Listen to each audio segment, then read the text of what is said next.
This episode of RetroBlasting is brought to you by Yojo Outlet and Museum Center.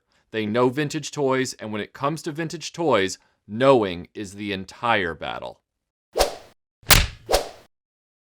It looks like RetroBlasting is in the Booster Club, but not the one we're familiar with. It's the G.I. Joe Defiant booster, and this thing has been a pill. Lift off! Wow! The booster becomes a space station and the Defiant's Bay opens for rescue mission. I thought the booster was going to be easier than the shuttle, but I was wrong. The booster has so many parts with so many decals that it took me hours and hours to get everything cleaned.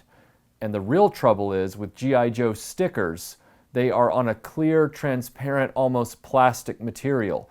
30 years of this being in the heat and cold of a crawl space meant that the adhesive had melted like honey all over all of the parts. And so each part required a wash, then another wash, then lighter fluid, then another wash, then a rinse, then more lighter fluid. It took forever. And I really didn't want to document that process on video. But finally we're here. We have all of the parts, and I took the liberty, since I had removed most of the parts from the booster, of stickering them with the new stickers before I put them back in, because it's going to be next to impossible to get fingers in there to put those stickers back on properly. So just know all of the stickers have been removed and replaced with CobraStickers.com reproductions for the Defiant. So that being said, let's get started putting all of the pieces back into the booster, and I'll talk you through some of the repairs that I had to do and some things to watch out for if you're doing a booster restoration yourself. So as you can see, the booster is very, very clean. I am not doing a retro bright process on it because there's too much surface area, and like with the shuttle, I like the slight patina that it has taken on. It looks like it's been through a few missions, but it hasn't turned deep orange like some of the other ones that I've seen. So I'm happy with the way it's aged. I don't need to do anything chemically to it because, as you know, Hasbro plastic is very brittle on G.I. Joe vehicles. I don't want to put this in any jeopardy, so I'm going to leave the Retro Bright and the peroxide off of this. All right, so first steps. We're going to open up the main show of the shuttle, which is its bay door, so that we can start putting all the internal components back in. Now, this booster is sort of an odd toy because it was its own spaceship that also doubled as a space station playset.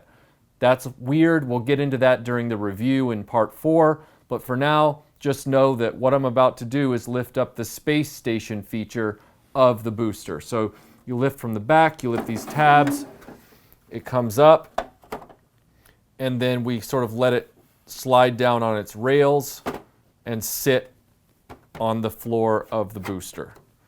All right, so we've got that in place. Now, this can be a little intimidating if you've never seen a Defiant before, and I had not. So thankfully, I had found the instruction sheets, so I'm going to be able to put this back together exactly as I had disassembled it. Now, we're going to start with, I guess we can just go straight into it. The canopy I never removed.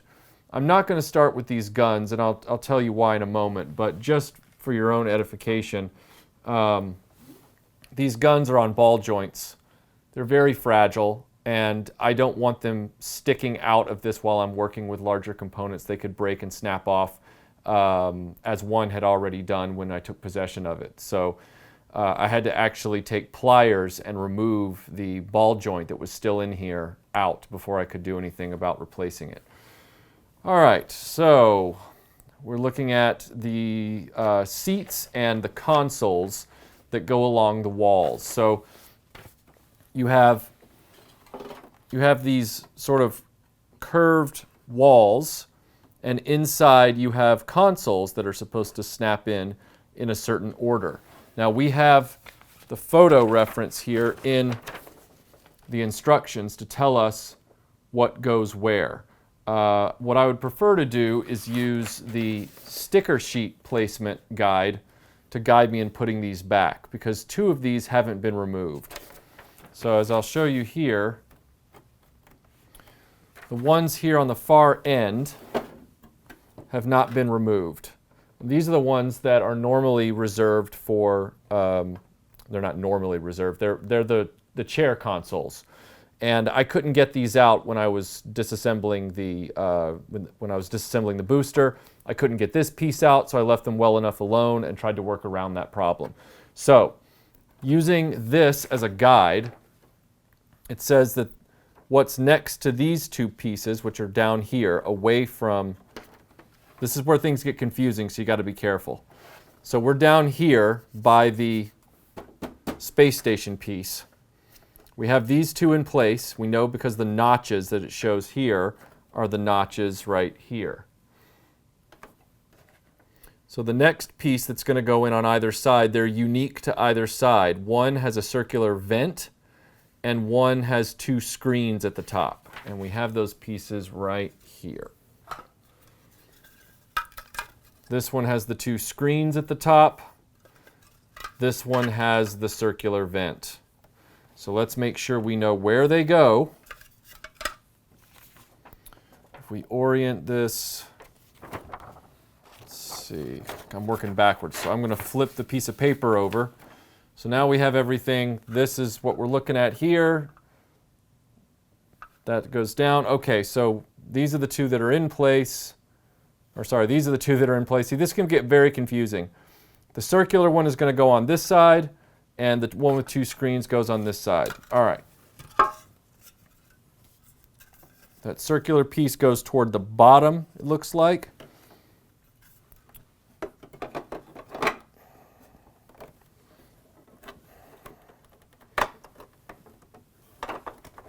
Now, the reason this is so easy for me is because I took the screws out of the bottom of the booster, thinking I could disassemble it. So that's why I'm able to lift up on these halves and get these to set in there. They just set in behind this rail system here, this kind of guide rail. So you just kind of set them in there, make sure they're behind the tabs, the holding tabs up here. All right. And we're going to repeat that process on this side with the screens toward the top, toward the roof. So it's going to go like this. We're going to lift this up, and that goes in just like that. All right, so that's one down. Now, the next two installations are the chairs with the computer consoles. These are the chairs. You have to be very careful with them because they are on a very fragile hinge system where they have these pins molded onto them. You don't want to break those, so don't overextend these. Treat them with kid gloves. We have redone the stickering for the computer consoles themselves, and we are going to simply put these back in on either side. Now, making sure that I get this right.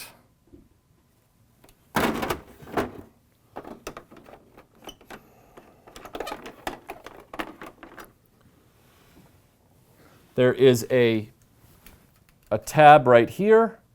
That tab slots in behind this computer console. There is a notch at the back. So we're going to mount it in that notch.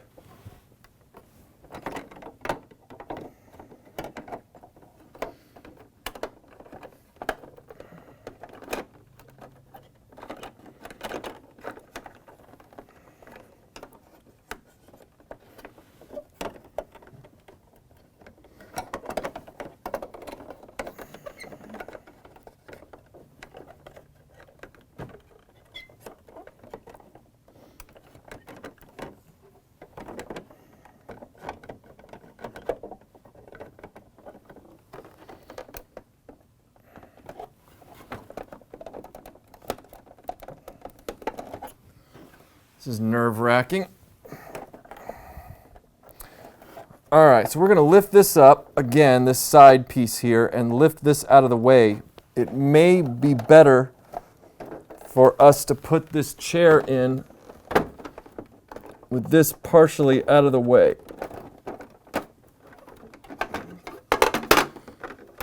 All right, new learning.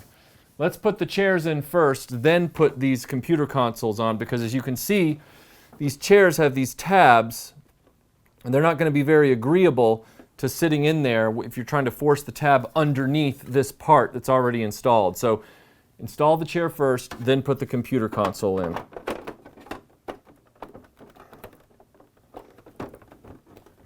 All right, let's go back to the other side and we will remedy that problem over here. So we're going to lift this out.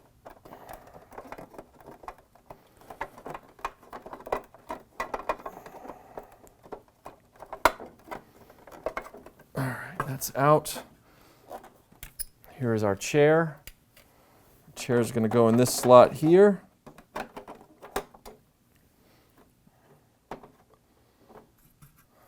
And then this is going to go back in.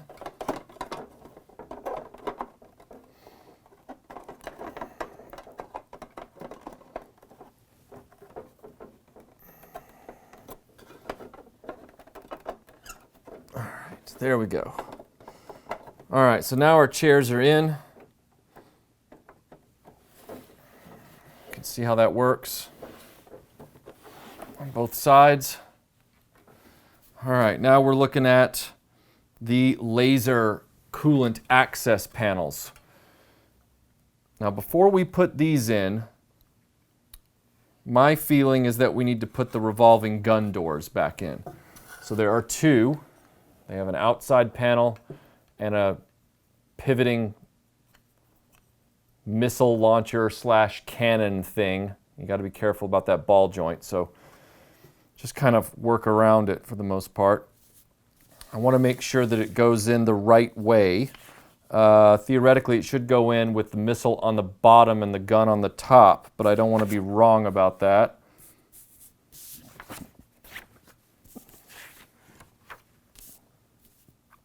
Yes, missile on the bottom according to this, gun on the top, and then they are put into each. They have two sort of, studs on either side so that they mount into the fuselage here.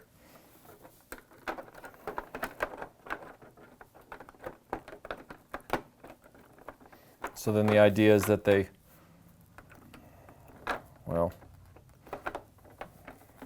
I should flip around without getting caught. You can see why so many of these broke off.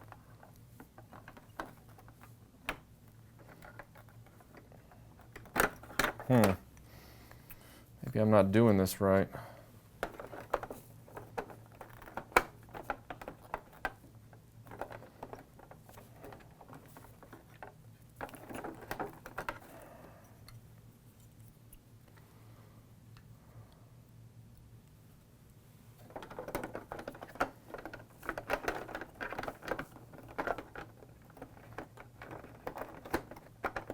All right, so we have one of these pieces here.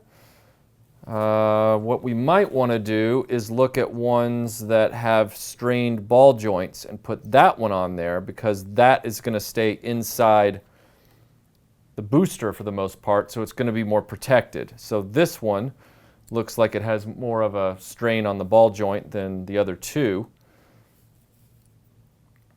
So we're going to go with this one for this application. All right, so the little tensioners at the bottom there, we're just going to gently push in with one direction.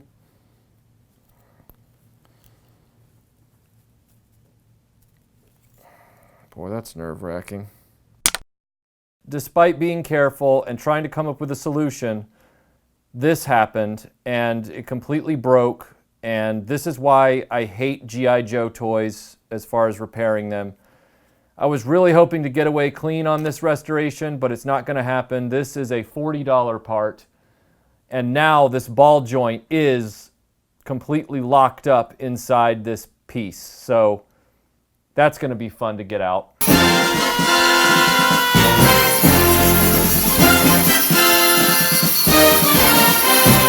That was a 2-day delay I didn't want, but we're finally at the point where we can try this again, because I didn't want to throw away this piece because this is a $40 piece and it's made out of that annoying silver metallic plastic that loves to shatter. So what I decided to do was not just glue it back together, because that wouldn't work. I decided I needed to reinforce it. So using the same techniques that I used on the shuttle door, and I'll be using later on another piece on the booster, I used a picture hanging nail. I believe this is rated for 50 pounds or 75 pounds, anyway.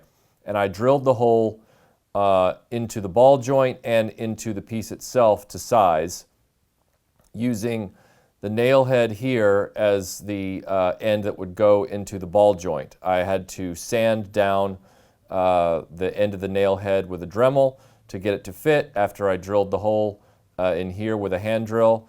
And then I put these together, and then using a little bit of JB Weld, letting that cure, and then sanding it. I wanted to sand it and get it to the right size and length approximately of this piece, the original piece. And I think I've gotten it pretty close.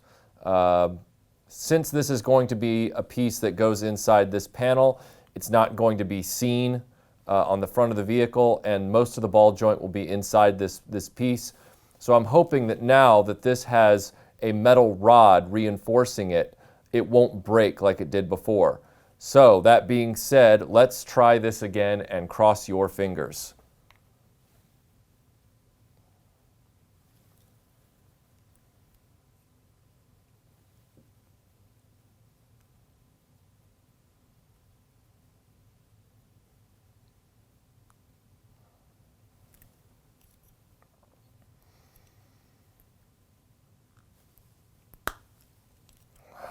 Look at that. It's in there. It works. It's got good tension. It's not falling apart. I can put the rocket on the bottom. We can put it in the booster. There we go. Put it in the booster and move on with our lives. Good job, everybody. There. We're going to call that a win. All right. Now, according to the placement, so we have our sheet oriented properly, our blueprints. We have our space station area right here, and we have the back end right here. We're going to be putting these two laser coolant access panels in last on either side. So we're going to do one and then the other.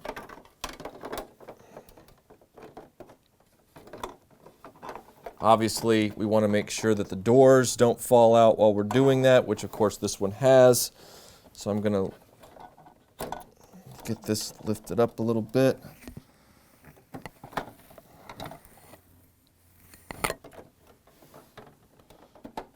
Okay, that's in. Now we're going to fix this gun door.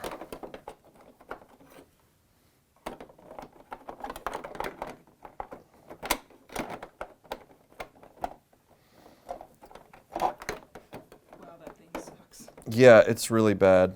Okay, so that's fixed. Now we just have to fight this battle on the other side with this one. So that one's going to go in here.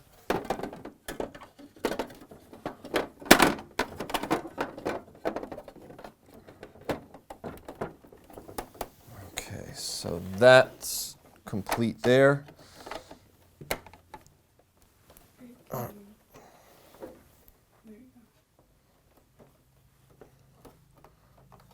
All right, so now that these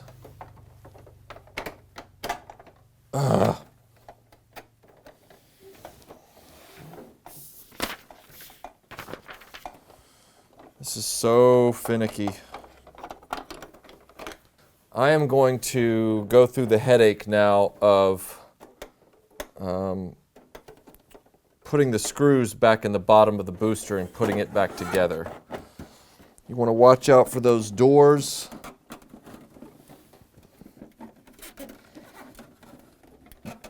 That's how they always get broken.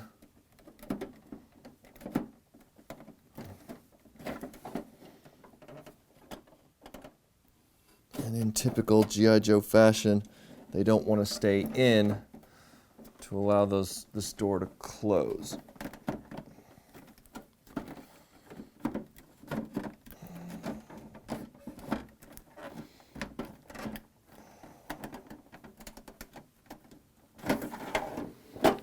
See, what's happened is that now that these panels are in, they have created,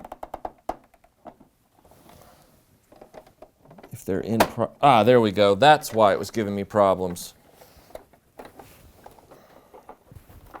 And of course now this door is broken again.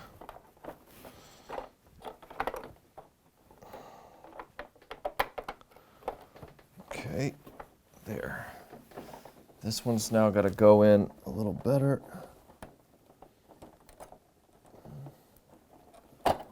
Okay, that's now in. How do you know it's in? It's in because now it's behind the tabs. There's tabs at the top, and now it's behind them. But now we have to get this door in again.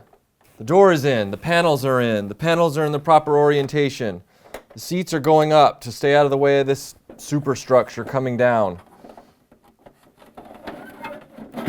There we go. All right, so now that is in place. So now we're going to flip this over and we're going to put the screws back in here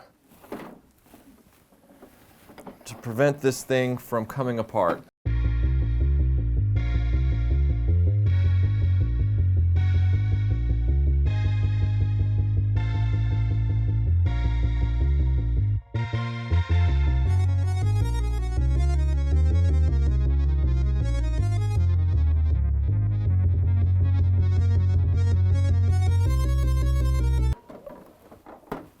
Okay, so now we have everything screwed together and better secured. So let's check our work in here and make sure nothing's fallen out of place.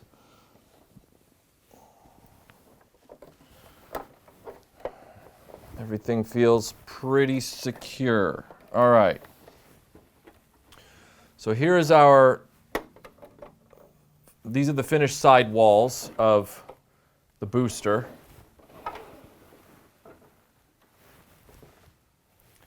And now what we're going to do is hopefully something pretty straightforward. We're going to put this piece right here down into the back of the booster. It's at the very back wall, and it goes into these holes right here. It just pegs right in.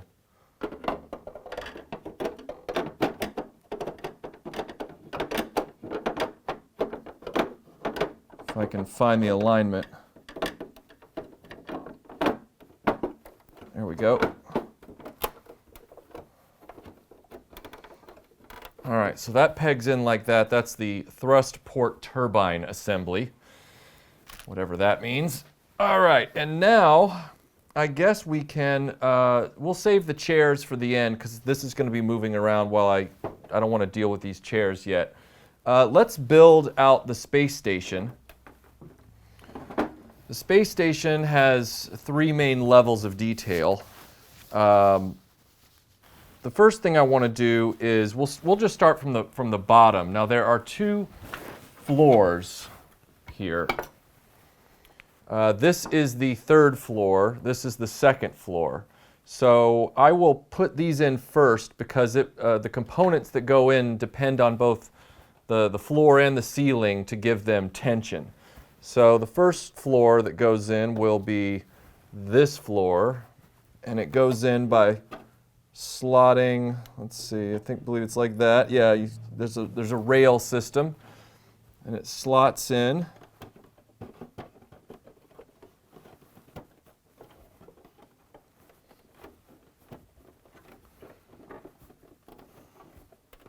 Hope I'm doing this right.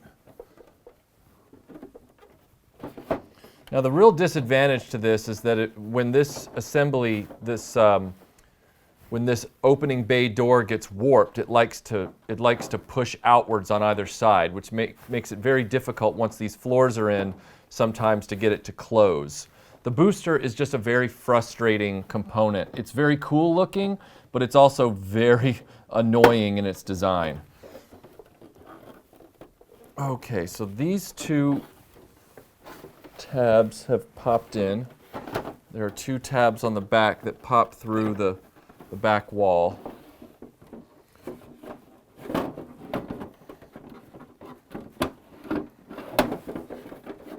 All right, so those are in place. Now we have our third floor, which goes in like this.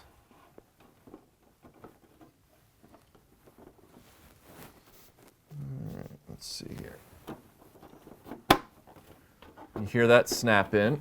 Okay, so there's our floors. Now we're going to start with the bottom floor. So the bottom floor, I'll lift it up like this so you can see. The bottom floor is for what's described as the, what is it here? It's got a really dumb name. Transporter module. So this is the transporter module, and it's, I guess, power source. It's called the control station. So these slot in on the left and right. They sort of peg in.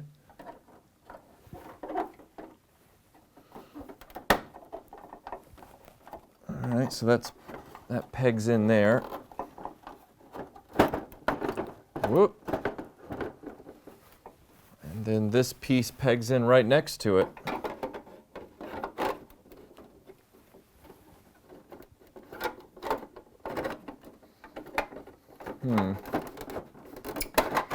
Not liking the way this is going. I guess they want me to put in the floors last, so in typical G.I. Joe fashion, it's counterintuitive. So let me take the floor out.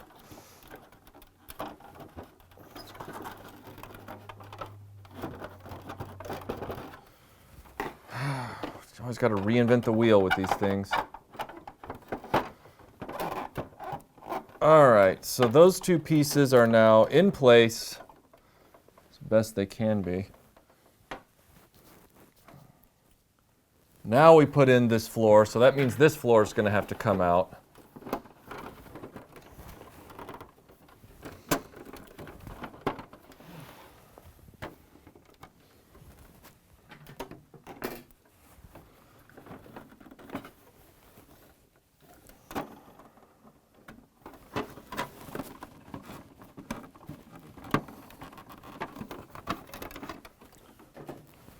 All right, so this floor goes in now.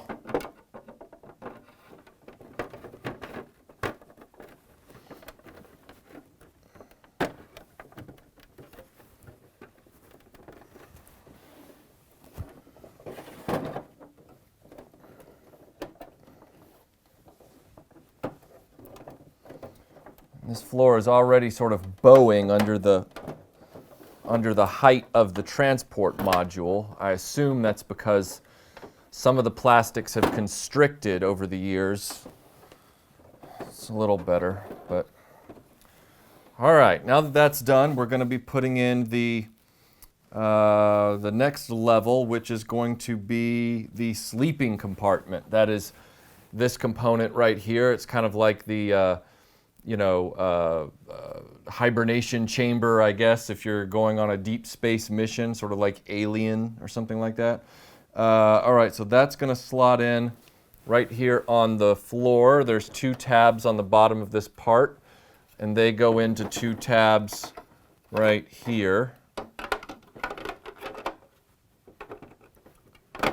Fortunately, that was pretty painless. And that's the only component, I believe. Oh, no, wait, no. There is a wall locker. That is this part right here. And that slots in as well on the side. So that's going to go in with the tab down.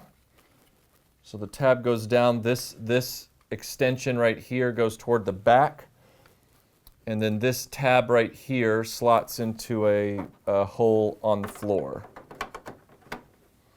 So that sits just like that. And it will be secured by this floor panel. So this floor panel now goes in. You hear it click in nicely, so that worked out well. This was very badly warped when I took it apart. There was the floors were warping. It really wasn't working out well. Okay. Now that those things are in place, we're going to move on to one of the most problematic parts of the Defiant when it comes to repair. This is the airlock door and airlock door housing. So here's the airlock housing. The airlock housing has 2 pegs on the back. These pegs go into these 2 holes. Now, I don't want to put this in exactly just yet. I don't want to slot it in yet because you also have the airlock door. Now the airlock door has 2 molded in pegs to hold it to the floor and ceiling of the 3rd floor. As you can imagine, these pegs often break off. I got lucky in that this miracle of survival as a Defiant had 1 peg left on this door, but the other peg was missing. So using a hand drill, I drilled a hole, and then I had to figure out what I was going to use for a peg. Well, I thought G.I. Joe plastic would be the most appropriate thing to do. And I had a broken chunk of Fang, Cobra Fang helicopter skid that had a peg on it. So I cut the Cobra Fang skid away from the peg, and then I shaved the peg down to size so that it would fit, and then I epoxied it into the door. I don't plan on using this door very much, so it just needs to be there to hold this whole thing in place. So that's how I repaired this. It took me longer than I would care to admit, but it was worth it because now I don't have to worry about this thing falling out when I close this for display. So, because this thing was just rattling around inside the play set. All right, so we're going to put this in, but we want to make sure that the door goes in properly as well. So the revolving door goes in after this piece, but before, now that's interesting. It wants me to, it doesn't want these pieces on there while I'm doing this. So I'm going to pull this piece off the top. I'd never removed this piece, but I'm pulling it off the top for now just to be safe. Let's get the airlock in here a little bit. We'll put the airlock in just enough to get it past the pins. Then we're going to try and fit this. All right, they've just put the hinges at risk. That's why the hinges break on this thing, because this piece has to go in first.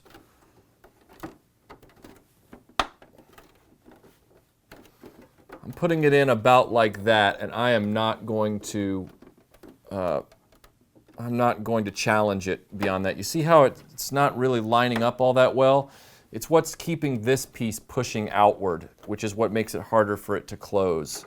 All right, so now this piece has to go in. Oh, what a nightmare.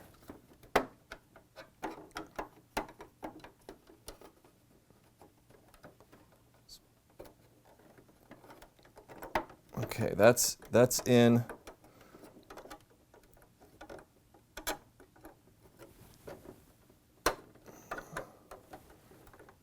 Okay, that's generally where it's supposed to be, but because the airlock is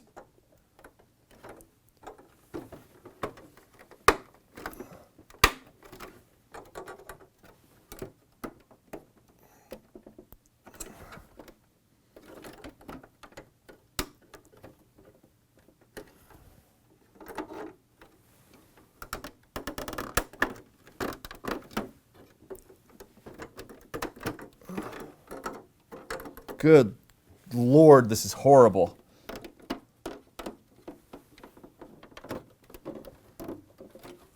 Okay, there. So as you can see, that's really fiddly. And this door,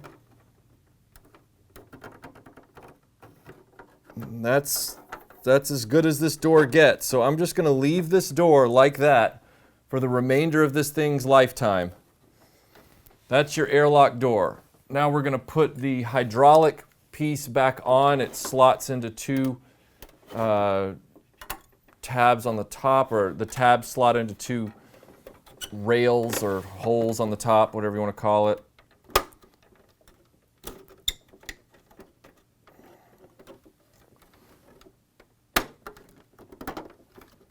Okay, so that's now in place.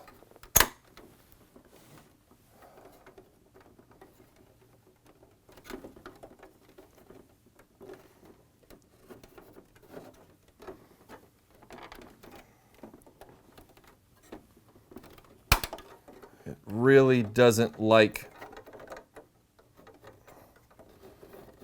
it's really not a good, it's not a good design. It's really bad. But that's what it's supposed to look like. That's it with an intact door and an intact hatch on top. It's as good as it gets. Before we close this booster up and go deal with the outside of the booster, we have to put in the two control chairs, the crew chairs. I had 4 that I was able to acquire. 2 of them had very warped, stressed seat legs on them. These tend to break and get lost, so I didn't want to use these because I had 2 others where the seat posts are in pretty good shape. So I'm going to use those. These notch in down here into these notches. They just kind of slide in.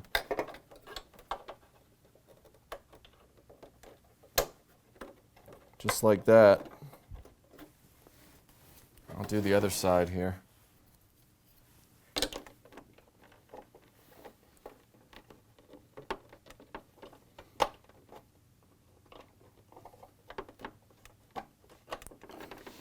So there's your 2 chairs.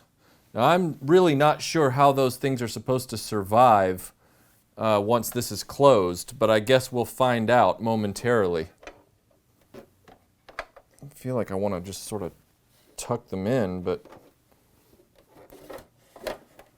nope, it wants to move them. Flip them back this way then.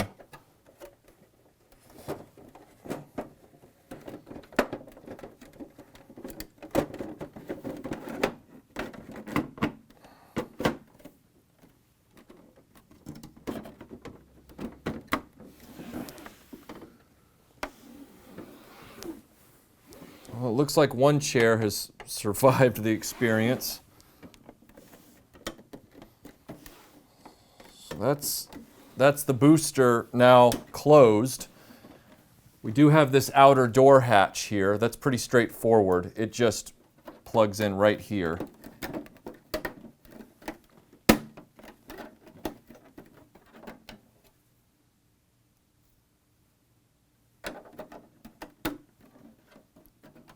Pretty loose. The fit isn't all that great, so don't expect it to, stay on all that well.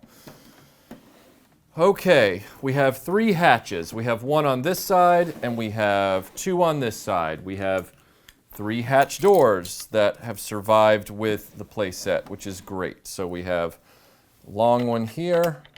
This is the right long one. Yeah, long one there. We have a short one here.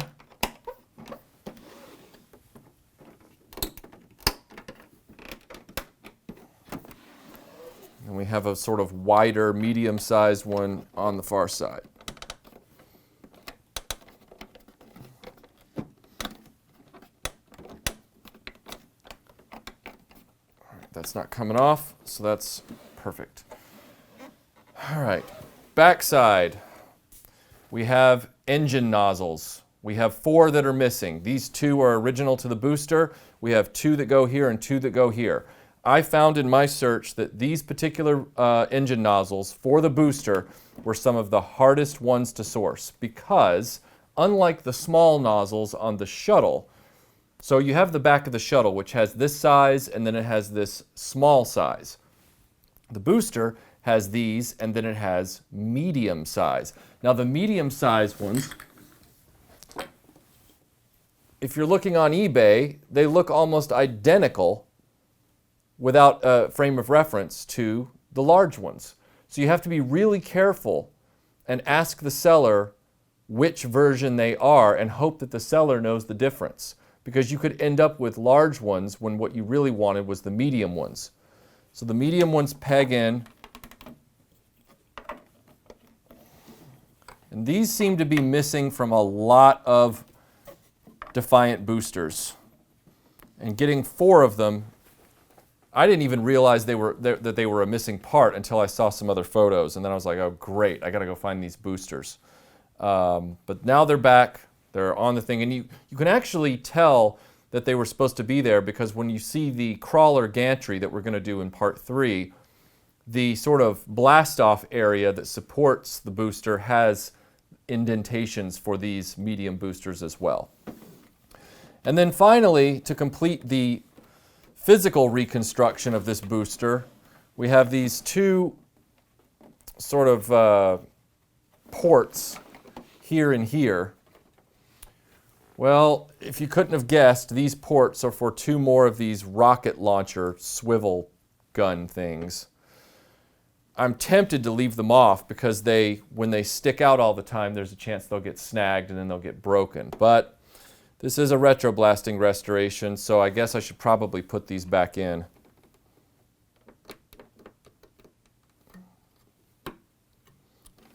Fortunately, they're not as, these ports here are not as brutal as these doors are as far as putting these guns back in.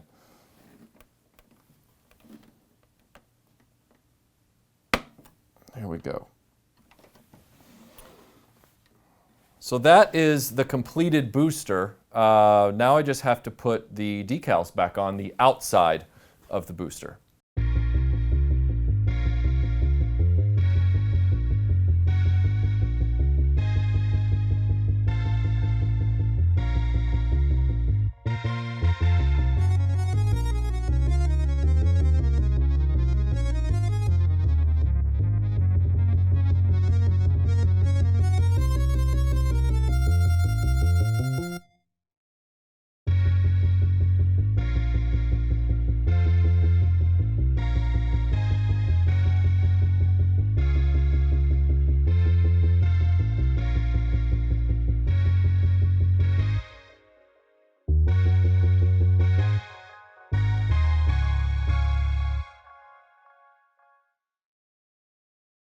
Well, that was a lot of hard work, but I think it paid off ultimately.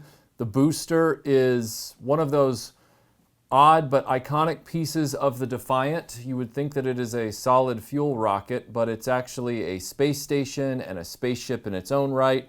It's bigger than the shuttle itself. What do you do with it? It's very complex, it's very overthought. They wanted to add a lot of play value into it. But I think the ultimate result after all the hard work is, I think it speaks for itself. I think it looks pretty good. Now there was one little thing about the booster when it came to the Defiant that I didn't quite understand, even as a kid. You have 3 main components. You have the shuttle, the booster, and the crawler gantry. And you have 2 action figures that come with it, payload and hardtop. Now, payload is clearly the astronaut. He needs to go with the most space shuttle looking thing. And hardtop looks like a guy who's not actually going into space. He looks like the dude that's going to operate the gantry crawler. He looks kind of like a space age version of Toll Booth. He's on the ground. He's operating the machinery to get the space shuttle into orbit. This has a cockpit. It has flight controls. It is a space ship. It is a space vehicle. And I thought, there should have been a 3rd figure that came with this. I feel like there needs to be a pilot for the shuttle, a driver for the gantry, and a pilot for the booster. And I thought, who could that be? And then I realized, my friend Doug sent me a whole pile of G.I. Joes last year. Maybe it was 2 years ago now. It's hard to say. And in there was a G.I. Joe figure named Countdown. And I thought, you know, he doesn't have any of his accessories, but he is an astronaut. He wouldn't necessarily need accessories if he is the guy behind the booster. So I've decided that Countdown is going to be the official driver pilot of the the booster module. So I'm going to put him in the pilot seat, and he is going to permanently occupy the booster command chair in the RetroBlasting Defiant. So that's finished. I feel better about that. My OCD is going down a little bit. I have one figure for each component. And just to kind of give you an idea of where we are, because next we're going to be doing the gantry, which is this massive undertaking, both literally and figuratively. I'm not looking forward to doing that. That's going to be a major undertaking. Even FormBX257, who runs a long-standing YouTube channel devoted to Real American Hero G.I. Joe, he, in his massive collection, he decided not to even collect the gantry. The last video I saw of his a few years ago, he only collected the shuttle and the booster. He left the gantry well enough alone. And I can understand why after seeing the one that's come our way. But just to give you an idea of where we are in our progress now, we have a restored booster and a restored shuttle.